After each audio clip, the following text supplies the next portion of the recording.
Est-ce que vous avez Paris est une fête de Hemingway? Plus du tout. Plus du tout. Plus du tout. Ah. Il est en rupture. Je pense que Gallimard va se dépêcher. On va avoir ça, je pense, en milieu de semaine prochaine. C'est la deuxième librairie dans laquelle se rend Vanessa pour chercher Paris est une fête. Après les attentats, ce roman qui raconte les souvenirs d'Ernest Hemingway dans la capitale est devenu un symbole de résistance. Tout est dans le titre. Paris, c'est vraiment une fête, c'est dans tous les sens du terme. C'est aussi bien visuellement, quand on voit Paris, on voit les monuments, on voit l'histoire. Face à cette rupture de stock, l'éditeur a commandé la réimpression de 20 000 exemplaires. Cette semaine, tous les ouvrages sur la capitale ont connu un regain de succès.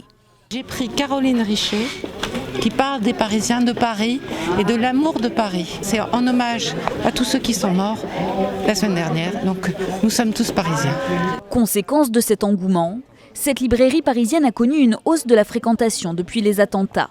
Ça fait 2 fois, Charlie est là, et les 2 fois, ça s'est passé exactement de la même façon, c'est-à-dire dès le lendemain, beaucoup de monde. On a, je pense, la chance d'évoluer dans un commerce refuge. Le livre a quelque chose d'apaisant, le livre a quelque chose aussi, à mon avis, en lien direct avec l'actualité. Et c'est justement pour expliquer l'actualité à son fils de 9 ans que Farida est venue ici. Chercher des livres qui racontent tous ces événements avec des mots d'enfants. Ces derniers jours, les livres sur l'État islamique et le terrorisme ont eux aussi été bien plus vendus que d'habitude.